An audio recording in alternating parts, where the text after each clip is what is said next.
Welcome back to JH Diesel. So as most of you loyal followers know, we are on a diet challenge right now. We're about 3 weeks into this thing. It's basically me on my team, and then all the McFarlane Fab guys, or McFarlane Racing guys, or Freedom Factory guys, whatever you want to call them, the Cletus McFarlane crew. A lot of them out there. We got a couple outsiders coming in too. So we are challenging everybody to a weight loss competition, losing body fat. So we're going to play a little prank on them today. We have our chef here, Chef Justin, and he is going to deliver some very good. So Cletus's weakness is chocolate chip cookies and milk. And I got a little insider info from his wife. She had no idea what I was working for here, but I'm like, how exactly would you cook the cookies? What cookies would you get? So she apparently makes some cookies whenever he needs them. And so I got the insider info. We're going to go deliver some nice, fresh, hot-baked Toll House cookies to my boy Cleet and see if he caves, because he's supposed to not cave. We're all not eating sweets or anything like that. So let's see if we can give him a cave today. Daddy's cooking today. Sir, what are you... Oh, just making some cookies here. Nothing to worry about. Oh, man. Got some chocolate chips coming up. Oh, yeah. Who would have thought I hired a chef? I think you really got to ball them up, you know? Do you think I should maybe step on them and get them good and round? We got our Chef Justin here just getting these cookies prepped and ready for our guys here. And I enjoy cooking for people, making people put a smile on people's face, you know? I just wanted to make these to tell them thank you for everything they've done. Oh. Looking good. How they looking, man? Oh, he's gonna enjoy them. He's done, dude. So bad. Special little treats made from my heart. Ready to pull them out? Oh, looky here. He is so done, dude. Delicious. He is so done. Oh, Shoo! All right, dude. I hope they're in the office. Oh, yeah. Oh, yeah. You ready? Oh, yeah. I'm ready. He has no idea right now. Not that green a lot for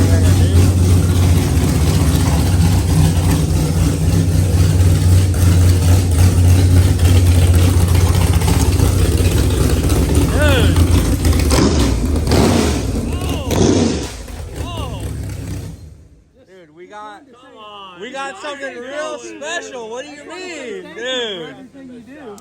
Yeah, we just want to appreciate for everything that you do around here. Wait, but we're not even done here, dude. We just really want to appreciate everything that you do. I'm eating them. I don't care. I'm eating them. I'm in the office. I'll eat these right now. This guy is weak, dude. I don't care. I'll hit the gym again. Dude, a frozen glass? I mean, come on.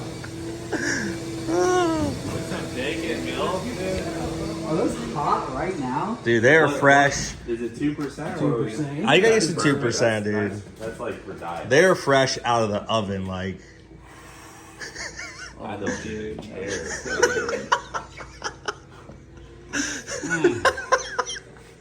Oh yes, he's done, dude.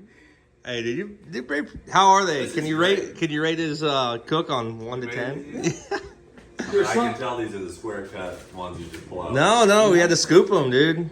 Called Maddie, asked her what she did, and she told me. My wife helped you? Well, she didn't know what we were doing. We kind of tricked her, but. I'll give them out 7.2. Wow, 7.2. It was a hurry. We were in a rush. I didn't have time to really. I think the lower ones are a little harder. There's a couple layers for you, buddy. You hid the bad ones? Yeah, a couple. No, they're better, I think, the lower ones. Our plan worked exactly how we figured it would. I mean, couldn't have been any better. the guy is weak. He just has to have chocolates, man. He just has to. There's no getting around it.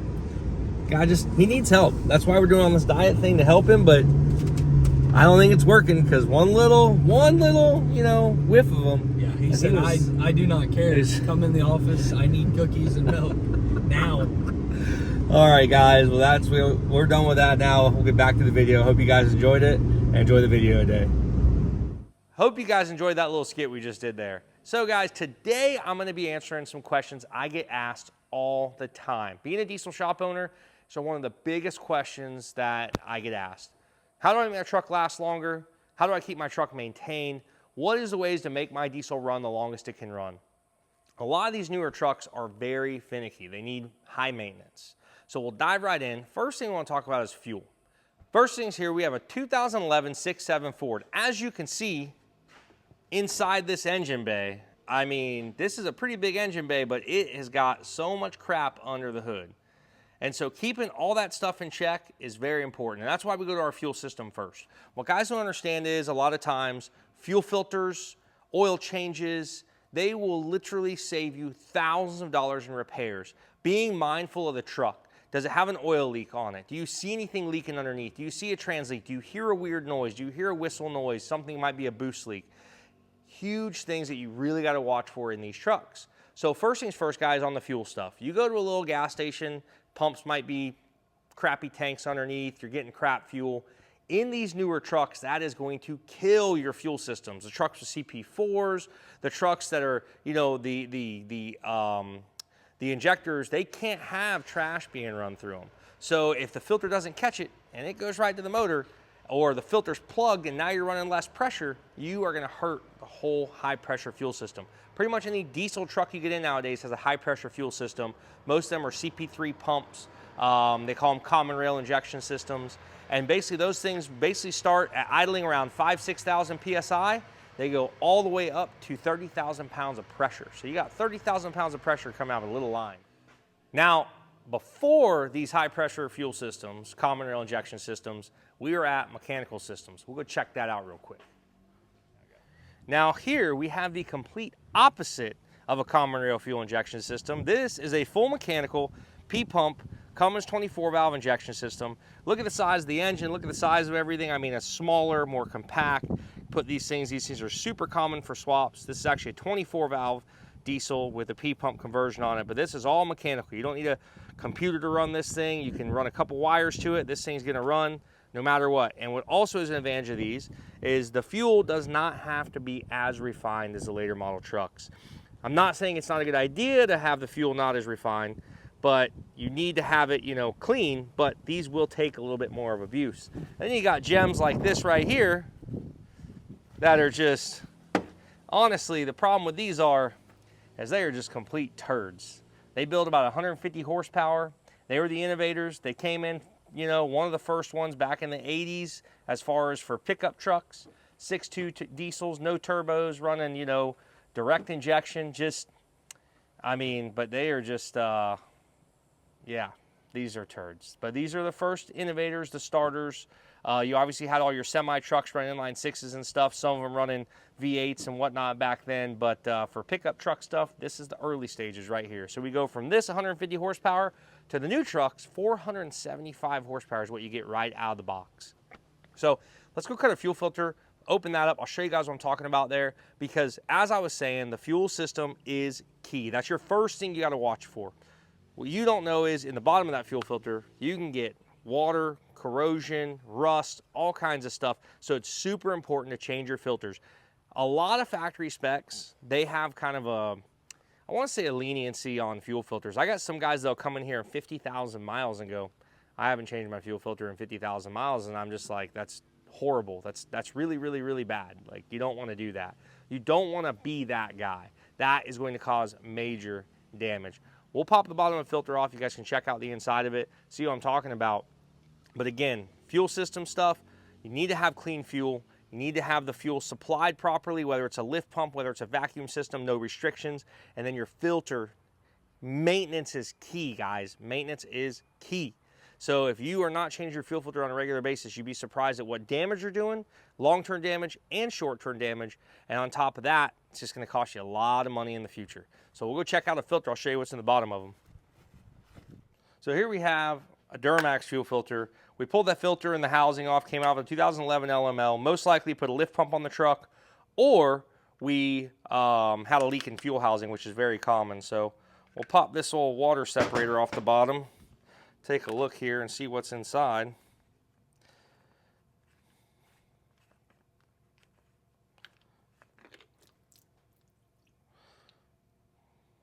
pretty clean. But look down in here at the bottom. This is a regularly serviced truck. I don't know if you can see all the rust and the crap down there in the bottom. That is not uncommon. Just about every single one of these water and fuel sensors that we pull out when we do fuel filters on these trucks, they are full of rust, trash. This is actually a very clean one compared to how they normally are. But you can still see the rust, the trash, the garbage. So again, guys, fuel filters, key. I tell my customers 6.0s, 10,000, 15,000 miles max. Duramax, 15, 20,000 miles along with all the other ones. And a lot of the newer trucks will have your percentages on the dash, but you start going over 20,000 miles on fuel filters and you're asking for trouble. Also, time is a big thing too. You got a fuel filter that's been there for 6-8 months, change the thing. You're talking about servicing it once, twice a year. Go ahead and just change it. Trust me, it's gonna cost you way less in the long run. So if you want to do something better and you can afford it, which I highly, highly recommend, getting away from the factory fuel system, get you a fast fuel system. Go check one of those out real quick. So here we have a fast fuel system. This is going on our race truck when it is completed one day. Every single one of my competition vehicles runs a fast fuel system on it. This is a little bit bigger model. I think this is a 290 gallon per hour pump. This thing is gonna pump 290 gallons per hour at 10 pounds of pressure. It'll have a lot returning, but when it needs the fuel and the volume, it's gonna be there. They make these for every diesel truck, pickup trucks, semis, RVs, anything you need. Fast will get it done. They have the pumps that you need, and I'm telling you right now, the best part about these are they're a fuel air water separator. So you have a water separator on them. You have a water separator on them. You also have a fuel filter on them. So it goes through the water separator. Basically, you're gonna take this off. That'll get all your water and everything out, and then that doesn't put water into your engine. So which a factory fuel filter, if it doesn't catch it in the bottom, there's a good chance you're gonna get some trashy water and fuel and stuff in the engine, where this should stop it. And on top of that, guys, these things will supply the fuel. They come with their own wire harness. I'm not trying to plug them, but guys, they hook us up and they are awesome, everything they have. So if you can upgrade to one of these, that'll really prevent a lot of fuel system issues. There's other companies out there. This is the one we prefer. We've used them forever. They've treated us good, but these guys, this is a water filtration system. So at the same time of pushing the water out of the fuel, it's also gonna push your air out of the fuel. So instead of putting any kind of aeration, it's gonna take all that out and it's gonna put it right back in the tank in the return. So you're getting fresh, clean fuel, no bubbles, no aeration. This thing is gonna make your truck run 10 times better, especially in a performance application. So now that we talked about the fuel system, we're gonna jump over to where guys often will call me, ask me, yeah, I have my check engine lights on, this and that. Another thing for maintenance, we'll get to that here in a second. So not only servicing the fuel system and keeping that stuff clean is that a big part of keeping your truck going and lasting and going down the road. On top of that, your oil intervals, huge. Guys, oil changes. A lot of these newer manufacturers are telling you 10, 12,000 miles on oil changes. Sure, you can follow that all you want, but if you want a truck to run forever, I don't think that's the best thing to do. We actually recommend our customers every 5,000 miles get your oil changed. And that means we normally see them anywhere from 4,000 to 8,000 miles. Some people choose to go over, that's up to them. But that keeps your oil clean. And then we can pull it out and go, oh, we found this in the oil plug, we found metal, or we found this oil leak, you know. So another thing with doing your services on time in a timely manner is the products that you use. Anything that we use in my shop, we are either Baldwin or OEM. So if it is a Delco part, if it's a Chevy, it's either gonna get a Delco filter or it's gonna get a Baldwin filter. If it's a Ford, it's either gonna get a Baldwin filter or Motorcraft filters. That's all we do, guys. That is also key. There's a lot of cheap filter companies out there that I do not recommend. Back in college, we cut open a couple filters, some cheaper models. You could just, the actual filtration inside was crap. It was no good. So that's another thing too, using a quality product on your truck, from the oil to the filters, everything. If your truck calls for a certain style oil, use that oil in the truck or better. We use a synthetic blend oil, 1540, meets all the requirements. That's what we use. And you can use any brand you want. Rotella, Dello 400, all those guys, they're all good. But that's another key thing on the diesel trucks that people overlook and we see so many failures for because they let their oil changes go over. Something so simple. It costs you a couple $100. Get it done. Some places are cheaper. It just depends. But I can tell you right now, the products we use, all OEM specifications or OEM, is exactly what we use here. Keep everything in stock, but that's another key thing to keeping that thing going for the long haul. And then we get over to check engine lights. A lot of guys will get a check engine light and they'll pop up and they'll just go, no big deal, right? Well, the problem is what you don't realize is on an older truck, which check engine lights don't really affect that much on the older stuff, but on these newer trucks, you get a truck like this here. So here we have a 2015, 2016 truck, and these trucks are super finicky, especially the previous ones that, or I'm sorry, especially the current ones that are not deleted. So in my opinion, every truck should be deleted. Every truck shouldn't have an EGR. Every truck shouldn't have a DPF, DEF. I disagree with it highly. I've already done the research. I got my fine by the EPA for doing that stuff. We don't do it anymore, unfortunately. I miss doing it. It was fun doing it. It was great. You get a truck and somebody would take off in it and they call you, hey man, I'm getting 5 more miles to the gallon. By all means, I think these trucks should all be deleted. There's no reason they have all this emissions crap. And I've already been over all the math and actually how much pollution a diesel truck puts off compared to, you know, the aviation industry or the shipping industry, transportation industry like that. It's insane the little amount it puts out. But any newer truck you buy now, for the most part, it's very difficult to get it tuned and deleted and stuff. We will not do it at my shop. Like I said, we refuse to do it. And a lot of other quality shops, they will not do it. If somebody's still doing it, you're getting crap tuning. You don't know where the hell it's coming from. You're getting crap parts coming from China. Nobody legit is doing that stuff anymore. But I don't disagree with it. I wish we could do it to all of them. Unfortunately, we can't. So on the newer trucks, when you get a check engine light on, the biggest problem that you guys will see is they'll get a check engine light and then they'll keep driving it. You can't do that with the newer trucks. I wish you could, but you cannot. Anything with emission systems on it, when you let that thing drive with a check engine light on, you are literally hurting the engine. All it's doing is it's not going to regen. It's not going to operate the EGR properly. You're going to start plugging this engine up and choking it out, on top of how much it's already choked out. So check engine lights, guys. If you have a check engine light, come on, go to AutoZone, go to Advance, get it scanned at least so you can go, oh, it's just a glow plug. It's not a big deal, but I need to get it addressed. Or, oh, I have an EGR code. Man, I need to get this thing addressed. Let's get it to the diesel shop, get it taken care of, get it to the dealership, whatever. So that's a huge thing on the newer trucks. Anything pretty much 2008 and newer, when they came out with DPFs, you start getting check engine lights and stuff. I got people that be like, I had a check engine light on for, 6 months and, no issues. And I'm just like, you have to understand how these trucks work. You get a check engine light on these things and you don't get it addressed, you can really cost yourself thousands in repairs. Just like I said in the beginning, that literally goes with servicing the trucks. So these are all common questions I get asked being a shop owner, and that's why I want to address everything I can. But definitely, guys, if you have check engine light on, get it to a shop, get it scanned, something. Let them diagnose it, whatever you need, because it is going to save you thousands. So now we get to our next step. So little oil leaks like this right here can be major issues, guys. If you do not address these on a diesel truck, you aren't going to be getting the full life of this thing. I mean, the last thing you want to do is start out with an oil leak and end up like this. This truck didn't come in for an oil leak, but we found it. We're going to fix it for him. That's the kind of stuff that you really got to be careful and watch for, because you start losing oil, you have a fuel leak, and like I said, you got fuel leak on the high pressure side where it's 30,000 pounds. It's most likely going to shut off on you. It's probably not going to run, but also you have 30,000 pounds of pressure shooting out somewhere. You can cut straight through something at 30,000 pounds. It would be pretty bad. So as far as leaks go, that's another big thing. Keep an eye on your truck, keep an eye underneath it, check the leaks out, check all that stuff out, because you don't want to end up in a position where you're putting an engine in your truck or doing a major job on your truck, all because a little bit of preventive maintenance could have taken care of it.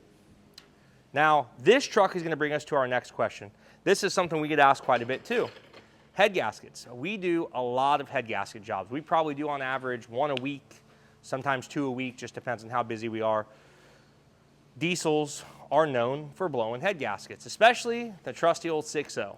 6.0s, very well known for it. Problem with the 6.0s were they had the EGR systems not quite figured out. That was building a lot of heat.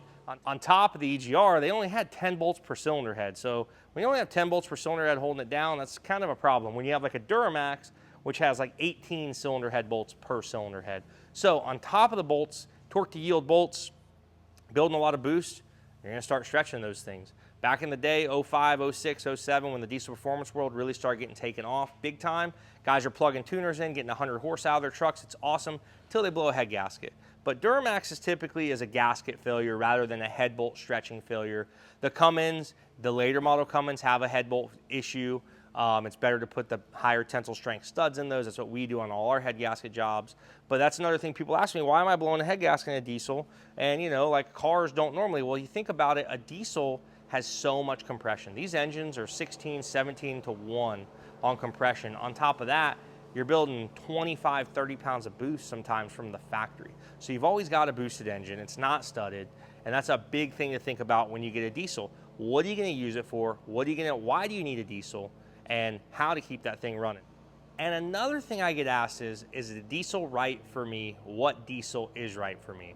Well, luckily nowadays, you guys can actually choose some options. A lot of guys have half-ton diesels, the little 3 liters, and then some guys, they got the 3/4 tons all the way to 1 tons, dualies. So you can get a 1-ton single wheel now, which, yeah, I've been for a long time, but some of the manufacturers didn't forever. But, so on top of that, I get asked, is the diesel right for me? It's up to you. Maintenance is more. The maintenance costs more. Maintenance might be a little more finicky to do the maintenance. Like you can't let it go because the minute you do, you're going to have some problems. But most of the newer vehicles nowadays have so many fail-safes and everything that once they start acting up, you need to give them the dealership or to a shop right away anyways. But that's a big thing. I mean, is it right for you? Do you need a dually? If you're not towing 20,000, 30,000 pounds all the time, and you're not using that thing all the time to tow big 40-foot goosenecks and dually tandems, no, you don't need a dually. Come on. But if you're towing it here occasionally and you tow a fairly heavy load, you're towing a piece of equipment, this and that, yes, highly recommend getting you a 3/4 ton diesel truck. If you're towing light stuff, little boat around, things like that, and you want just a light-duty diesel, light-duty diesels, these guys are getting 30 miles to the gallon with a 1500 crew cab Chevy diesel. Why not? The fuel mileage is great. You're buying diesel. I like that. You're buying a diesel. It's better for me. But in the long run, that really is and it should be a very long-lasting vehicle if it's maintained properly, as I explained. So guys, I hope you enjoyed it. These are just a lot of questions that I get asked as a shop owner, and I've been getting asked these questions for years. So I want to kind of lay it out there for people so they know, and hopefully this helps people that own diesels, can save them some money, help somebody that wants to buy a diesel, how to save them money when they get it. I'm hoping this will help pretty much everybody out. And that's kind of why we made this video today. It's a little different than what we normally do, but hopefully it's something you guys will take and you can learn from it. So again, guys, thank you so much for watching the JH Diesel channel. Don't forget to slide over to baldeagle.com, grab you some JH Diesel merchandise. It is live on the website, and we appreciate you watching the video. We'll see you next time.